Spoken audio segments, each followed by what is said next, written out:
Om Swastiastu. Assalamualaikum warahmatullahi wabarakatuh. Shalom, Namo Buddhaya, salam kebajikan, Rahayu. We are from Kirs Manila. So today, we will conduct research on one of the tradition in Tenganan village, namely Perang Pandan, or known as Mekare-kare. Perang Pandan is a tradition that has become a regional culture with a local wisdom value, which has entered by tourists. So, it's not wrong if Tenganan Pergisingan village has been able to develop his reputation as a cultural tourist village. Perang Pandan is a form of cultural attraction behind its sacredness, with shield in hand and thorny pandan scraping against all the body.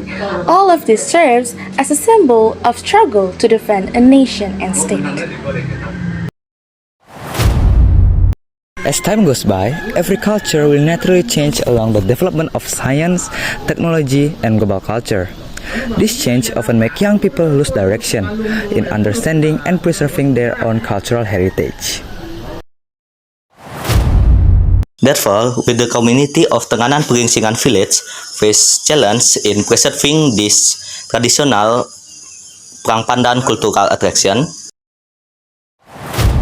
So, let's get those answers from the community of the traditional village of Tenganan Pergisingan who have implemented and felt those changes over time.